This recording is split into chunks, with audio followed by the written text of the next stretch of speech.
Looking back on 2021, how would you assess the year from an under-21s manager point of view? It's been excellent. Our first get-together was against Wales, and we won the game 2-1, but it was our first time together as a group, so it was important to set down our values, and it got us a great opportunity to introduce ourselves to the players, and that developed into the second window, which was in June, which is something that we wanted to do, was play against Pot 1 and Pot 2 nations, and we also played against Australia's under-23s, which was a fantastic challenge for many reasons. The quality of team we were playing against, and again, it gave us an opportunity to instill our principles and our identity, what way we want to play. The first game against Bosnia was always going to be a real challenge. The players responded brilliantly to what we asked them to do, and I think that was demonstrated certainly in the set pieces that we scored. Okay, albeit one of them was a penalty, but the corner kick routine was brilliant, finished off by our captain Conor Coventry, and a lot of credit has to go to John O'Shea, who's worked on the attacking set pieces, but also Rene Gilmartin has done a lot of work with the defensive set pieces, so we've yet to concede a goal in set pieces against us. So a lot of that was pleasing in the first window.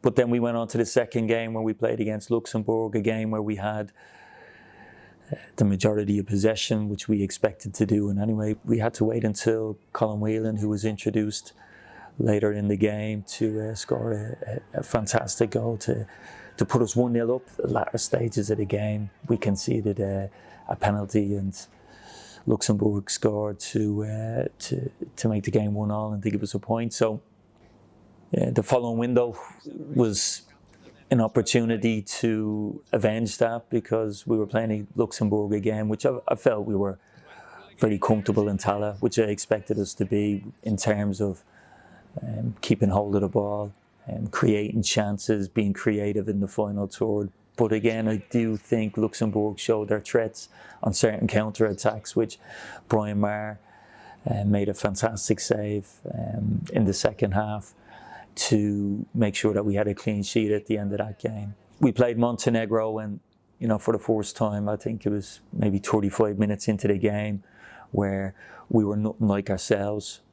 We conceded 2 goals in the opening, I think 9 or 12 minutes of the game, which was a shock to the players.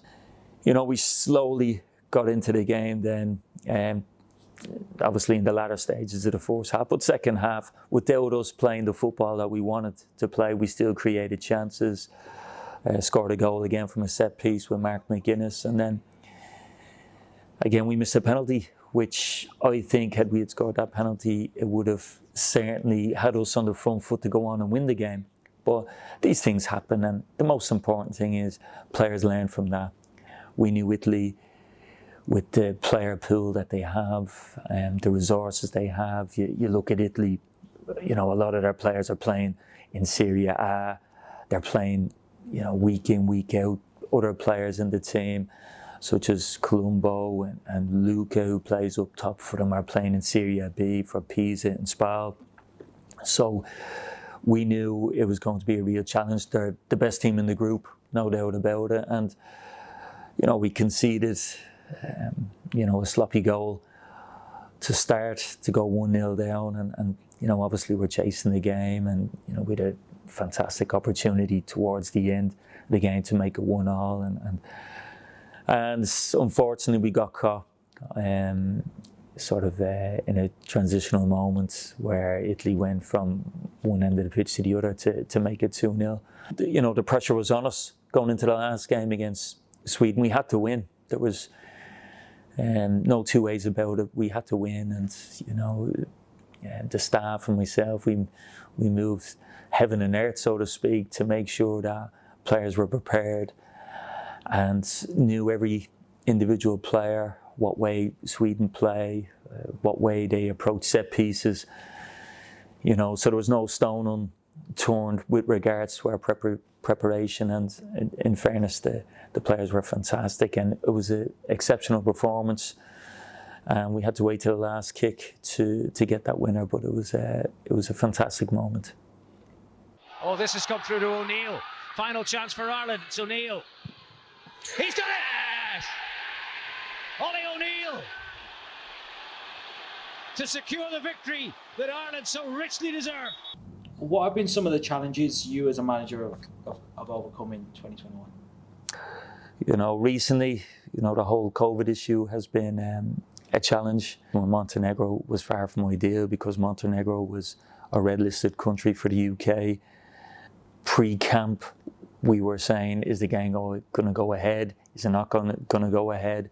So we were constantly in touch with UEFA and, you know, FIFA and the various governing bodies to sort of guide us what was the best way to go about this. And, you know, we had to do what we had to do. We had to call up another group of players that I had no fears of representing our country and going out and giving us a positive performance and a result. So that was certainly a massive challenge. Probably above all, you've got 7 players who have been promoted to the senior team, which is fantastic. And I think that sort of underlines what under-21s football is about, is, you know, can you provide, you know, players, create this sort of conveyor belt that players can go from the 21s up to the senior team seamlessly. And we've had 7. I don't think there's any other country in the world who's done that in such a short space of time. So in one way, 7 players have gone up and playing senior football, which is fantastic, and I'm proud of every one of them.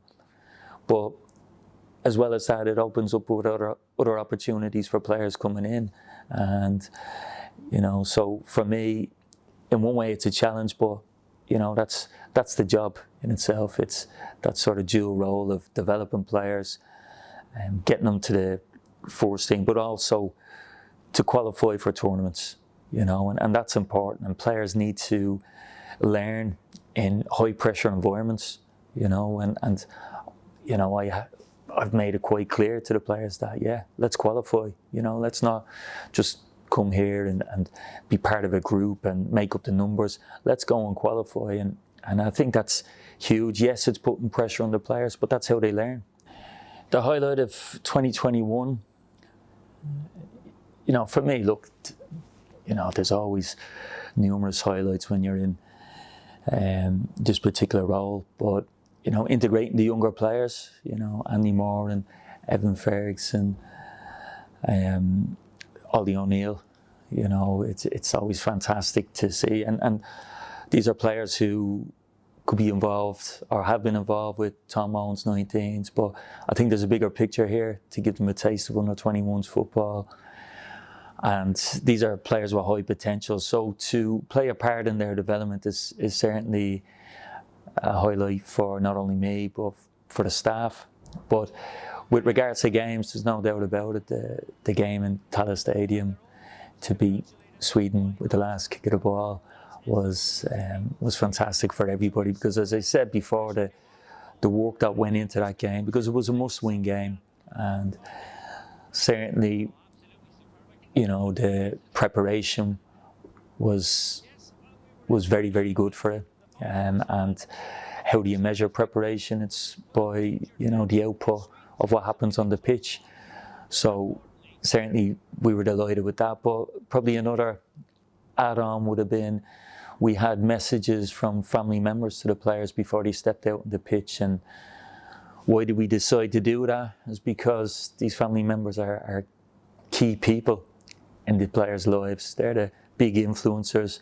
They're the ones who, in their formative years, instilled discipline and the passion for football. They bring these players to football. You know, they would have done it 7 days a week if they had. So it was important to mention that, and let's do it for them. You know, let's go out and give a performance of a lifetime for these key people, whether it's your parents or partner or what have you. And, you know, the players certainly delivered on that. So it was certainly a highlight for me, and I'm sure I'm speaking on behalf of the staff as well. We're going to speak about your contribution to the goal, the throw to Leo O'Connor, which helped set up. Yeah. A few people have asked about that. You played a part in it. Yeah.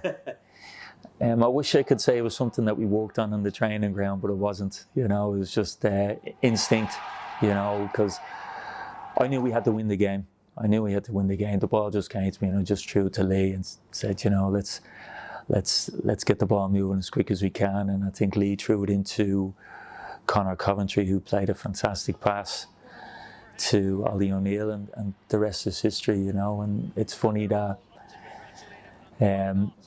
Ollie, I had a conversation with Ollie a couple of days beforehand, telling him about, you know, this is bigger picture stuff, that you're involved in the 21s, and that, you know, there's every chance you could come on the pitch and make a difference.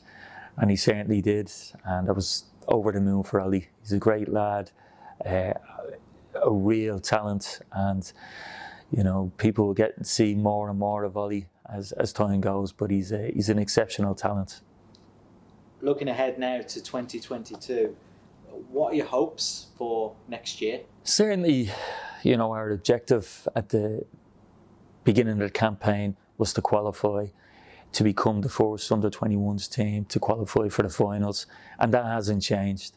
And as I've mentioned before, it's important. You know, are we putting pressure on the players? Yeah, but that's how players develop in those high pressure environments. Because when you get that call up to the senior team, that's proper pressure up there, you know. So players need to learn that. And for me, if you've looked at all the quality players throughout the history of Irish under-21s football who never managed to qualify, it shows the real challenge to get there, you know, and we're well aware of it. You can't disregard the quality of Sweden and Italy. We understand that. So it's a task.